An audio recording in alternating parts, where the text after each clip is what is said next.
हमारा टॉपिक आज का क्या रहेगा, resolution of a vector. Resolution of a vector मतलब कुल रेजोल्यूशन ऑफ अ वेक्टर, कुल मिला के वेक्टर को डिवाइड करना है। हाँ, रेजोल्यूशन मतलब कि तोड़ना, डिवाइड करना है, clear. Rectangular components of a vector, rectangular components of a vector. अब ध्यान समझो, अगर हमने बात करें जैसे कि अभी, हाँ जैसे कि अभी हमने देखा था, देखो भाई ध्यान से, हाँ इधर सुन ले 2 मिनट। जैसे अगर मान लीजिए ये हमारे पास एक्स एक्सिस है, ये हमारे पास क्या है भाई मेरे, एक्स एक्सिस, और ये हो गई हमारी वाई एक्सिस। और मान लीजिए यहाँ पर हमारे पास एक वेक्टर है आर, ये हमारे पास वेक्टर क्या है भाई मेरे, आर वेक्टर। तो मुझे एक बात बताइए, ये जो हमारा आर वेक्टर होगा, क्या ये 2 वेक्टर्स को ऐड करके आया होगा? तो सिंपल सी बात ना, आर हमारा रिजल्टेंट वेक्टर था, और रिजल्टेंट वेक्टर किससे बन के मिला था, ए प्लस बी वेक्टर से। तो अब मुझे एक बात बताओ, जब दिमाग लगा के बताइएगा, क्या एक वेक्टर इस तरफ होगा हमारा ए वेक्टर, और हमारा एक होगा इस तरफ बी वेक्टर, क्या ए और बी दोनों को मिलाकर हमारा रिजल्टेंट आर वेक्टर बन रहा होगा कि नहीं बन रहा होगा? According to parallelogram law, tail to tail, देखो ए और बी दोनों वेक्टर्स की टेल मैच कर रही है, दोनों वेक्टर्स की टेल मैच कर रही है, तो एक पैरेललोग्राम बन रहा है, और पैरेललोग्राम का जो डायगोनल आ रहा है वो हमारा क्या आ रहा है, रिजल्टेंट। अगर मैं इस डायग्राम से देखूं तो मुझे डायग्राम से एक बात समझ में आ रही है कि आर वेक्टर किसके इक्वल है, ए वेक्टर प्लस बी वेक्टर, ए वेक्टर प्लस बी वेक्टर की। ये मेरी पहली इक्वेशन हो गई। और ये मैं क्यों कह पा रहा हूं, अकॉर्डिंग टू ट्रायंगुलर लॉ या according to parallelogram, according to parallelogram.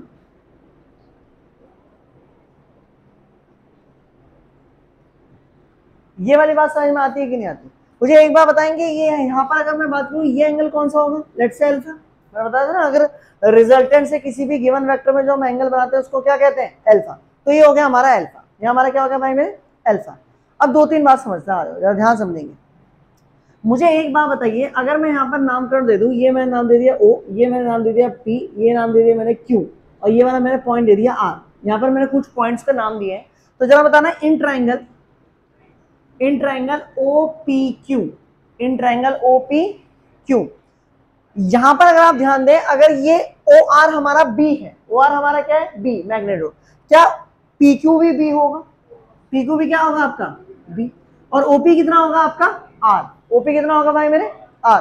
तो जरा ए और बी की मैग्नीट्यूड निकाल रहा हूं मैं, जब निकालना, देखो जरा ध्यान से,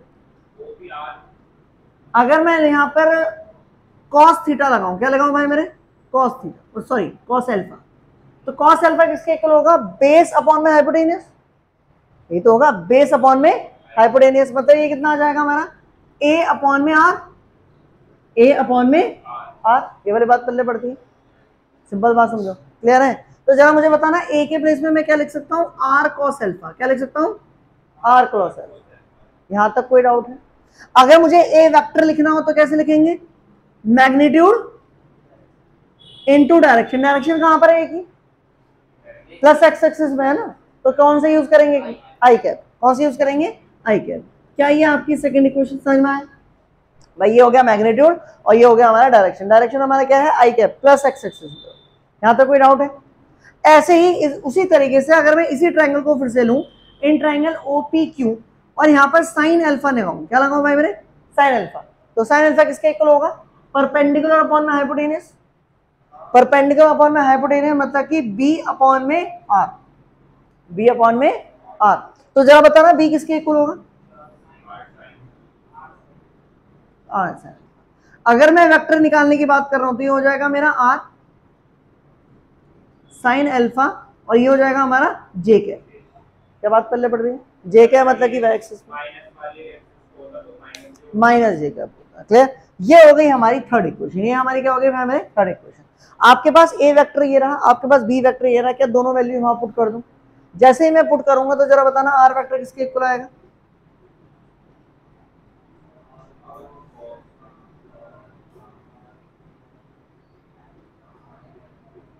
क्या ये एक वेक्टर बनेगा कि नहीं बनेगा, जरा बताओ।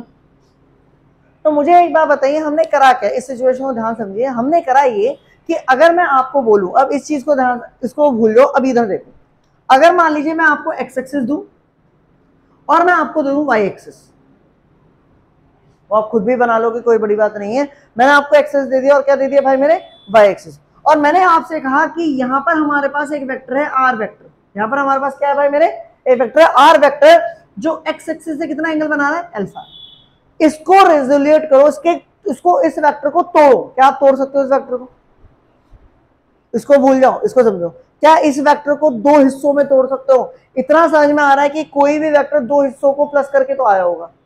Are vector A plus B करके तो आया होगा, 2b 1+1 करके आया कि नहीं आया?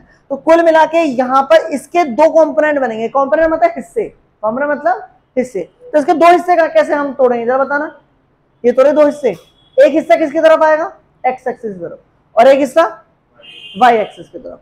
अब कैसे तोड़ना हो समझो। एंगल की डायरेक्शन में, जो एंगल के टच में होगा, जो एंगल के टच में होगा, वहां पर कौन आएगा आपका? कॉस फाई आएगा भाई में, cos alpha, R cos alpha. और जो एंगल के टच में नहीं होगा वहां पर कौन आएगा आपका? R sine alpha. क्या बात समझ में आ रही है कि यार? कंपोनेंट्स कैसे करने हैं, किस तरीके से तोड़ना है वेक्टर को। अगर एक वेक्टर है जहां एंगल दिया होता है, जैसा अगर मैं आपको यहाँ एंगल देता, ये हो गया हमारा वाई एक्सिस, ये हो गया हमारा एक्स एक्सिस, और मान लीजिए मैंने आपको दिया ये रहा रिजल्टेंट वेक्टर आर, और ये एंगल है अल्फा। अब जरा तोड़ना है इसको, कैसे तोड़ेंगे? हाँ, मतलब कि एंगल के साइड में हमारा कंपोनेंट कौन सा होगा? आर कॉस एल्फा, और एंगल के जो परे हैं, मतलब जो एंगल से टच नहीं कर रहा, वो क्या होगा? R sine alpha. क्या इतनी बातें समझ में आती है? क्या एक वेक्टर को दो कंपोनेंट में तोड़ा जा सकता है? एक्स एंगल के साइड वाला एक कंपोनेंट कौन सा होगा? आर कॉस वाला, और एंगल से जो परे होगा वो हमारा कौन होगा? R sine alpha. क्या इतनी बात समझ में आई? जैसा अभी मैंने कल आपको न्यूमेरिकल्स भी कराए थे, तो अल्फा में प्रॉब्लम आ रही थी, कौन सा ले कौन सा ले कौन सा ले, वो प्रॉब्लम यहाँ पर भी सॉल्व होती है। मुझे एक बात बताओ, अगर मैं हमारे पास ये है साइन अल्फा कॉस अल्फा, ये है, अगर मैं दोनों को डिवाइड करूं, साइन अल्फा अपॉन में कॉस अल्फा किसके इक्वल होगा? टेन अल्फा के। जरा डिवाइड करना, क्या आएगा? कॉस अल्फा की, सॉरी साइन अल्फा की वैल्यू बताओ क्या आएगी? साइन अल्फा की वैल्यू होगी बी अपॉन में आर, ये तो होगी बी अपॉन में आर, और कॉस अल्फा की ए अपॉन में आर। तो क्या आर से आर कैंसिल हो जाएगा? तो जरा मुझे बताना टेन अल्फा किसके इक्वल आएगा? बी अपॉन में ए।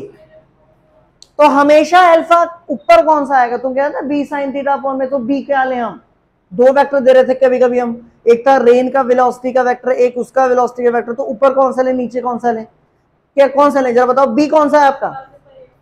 जो एंगल से परे होगा वो ऊपर आएगा हमेशा, जो एंगल से परे होगा वो हमेशा क्या आएगा? ऊपर। जो एंगल के टच में होगा वो हमेशा क्या आएगा? नीचे।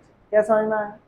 यहां समझो बी हमारा कहाँ आ रहा है, देखो बी ये रहा, जो अल्फा से दूर है, तो जो वर्टिकल, इसको कहते हैं वर्टिकल कंपोनेंट, वर्टिकल मतलब सीधा खड़ा हुआ, और ये हमारा कौन सा होगा? Horizontal component. इसको याद करो, आर कॉस अल्फा को हम कहते हैं हॉरिजॉन्टल कंपोनेंट,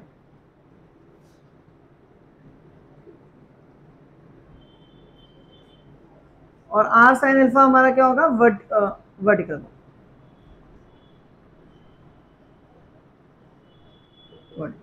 क्लियर? इतनी बात समझ में आई? तो सिंपल सी बात है, अल्फा के ऊपर ऊपर बी आएगा, तो बी हमारा कौन होगा? जो अल्फा से दूर है, जो अल्फा से परे है, उसको हम क्या कहेंगे? बी। और ए हमारा क्या होगा? जो एंगल के टच में है। और फिर डायरेक्ट फॉर्मूला यूज करेंगे। डायरेक्ट फॉर्मूला हमारा क्या होगा? बी साइन थीटा अपॉन में ए प्लस बी कॉस थीटा। या फिर ये फॉर्मूला कब लगता था? जब परपेंडिकुलर हो, इसलिए इनको कहा रेक्टेंगुलर कंपोनेंट। रेक्टेंगुलर कंपोनेंट मतलब देखो रेक्टेंगल बनना है यहाँ पर थीटा कितना है? थीटा किसके बीच का एंगल है? थीटा ए और बी के बीच में एंगल कितना है? नहीं, इसलिए रेक्टेंगुलर कंपोनेंट। क्या बात समझ में? क्लियर है? नोट करेंगे इसके, न्यूमेरिकल्स करते हैं 2-3। क्वेश्चन में हम क्या करते थे, अगर मान लो ये वेक्टर है हमारे पास ए, जहां समझ इसको नोट में डाल लेना हो सके तो, काम की बात, नोट है, ये हमारा ए वेक्टर है, ये हमारा बी वेक्टर है, या ये हमारा ए है, वो हमारा बी। हमें ऐड करना है, तो ऐड कैसे करते थे? पैरेललोग्राम या ट्रायंगुलर लॉ। अगर मैं पैरेललोग्राम लाऊं तो जरा बताना कैसा आएगा? बी, और ये हो जाएगा हमारा ए, तो दोनों को जोड़ेंगे तो क्या एक डायगोनल आएगा, और ये होगा हमारा आर। सही है? जब इसका हमने पूरा डेरिवेशन करा, तो डेरिवेशन करके हमारा फॉर्मूला क्या है? R equal to A square plus B square plus 2ab cos theta का होल रूट, और टेन अल्फा डायरेक्शन कितनी आ गई?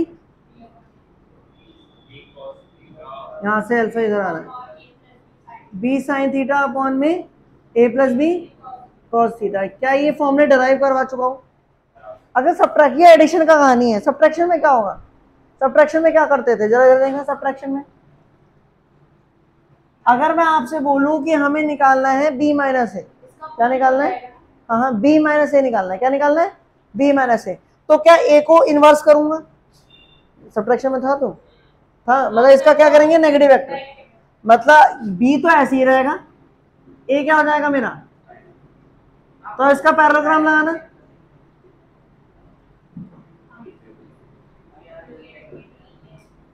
रिजल्टेंट कहाँ आएगा, इस तरफ। अब जरा मुझे बताना यहां पर इस वाले फॉर्मूले में ए के प्लेस में क्या पुट करूंगा, ए सॉरी ए के प्लेस में क्या पुट करूंगा, माइनस ए, क्योंकि उसको रिवर्स कराया ना, उसका नेगेटिव कराया कि नहीं करा, नेगेटिव वेक्टर, लेकिन बी के प्लेस पर बी ही रहने दूंगा। तो जब फॉर्मूले कन्वर्ट होंगे, हाँ कन्वर्ट होंगे, देखो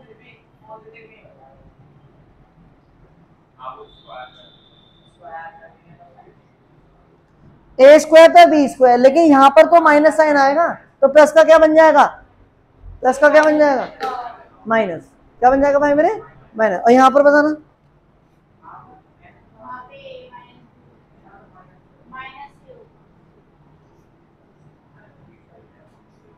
क्या समझ में आया, सब्ट्रैक्शन में याद रखिएगा माइनस साइन आएगा। अगर मैं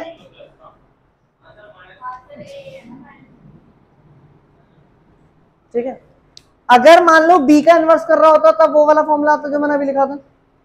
अगर मैं अभी इस वाले में मैं क्या बना रहा हूं, इस वाले में मैं निकाल रहा हूं बी माइनस ए वेक्टर, लेकिन अगर मैं आपसे बोलता ए माइनस बी, तो क्या बी के प्लेस पे माइनस आ जाता, तो यहां पर माइनस, यहां पर माइनस आता। तो तुम्हें करना क्या है, क्या तुम्हें ये सारे फॉर्मूले रट्टा मारे, नहीं, तुम्हें ये याद रखने हैं एडिशन वाले मेन, कि मेन फॉर्मूले ये हैं, ए स्क्वायर पर B square plus 2ab cos theta का whole root, B sine theta upon में a plus B cos theta. अब तुम्हें वहां क्वेश्चन को देखना है कि उसमें कौन सा वेक्टर माइनस हो रहा है और कौन सा वेक्टर प्लस हो रहा है। और मैंने तुम्हें बता दिया बी कौन सा होगा हमारा, जो एंगल की परे होगा, एंगल के परे होगा, अभी मैंने बताया था बी ऊपर, और ए जो एंगल के, अभी बताया था डिवीजन करा था, याद रहेगा आपके दिमाग में भर जानी चाहिए बिल्कुल बात। बी हमारा क्या है, जो एंगल से परे होगा, ए जो एंगल की तरफ होगा। अब फिर बी और ए के देखना पड़ेगा डायरेक्शन अपोजिट, अगर बी अपोजिट करेंगे तो यहाँ पर माइनस आएगा, अगर ए अपोजिट करेंगे तो ए पे माइनस। समझ में आया, रिजल्टेंट फॉर्मूला तो डायरेक्ट याद कर सकते हैं, यहाँ माइनस आएगा, लिखो।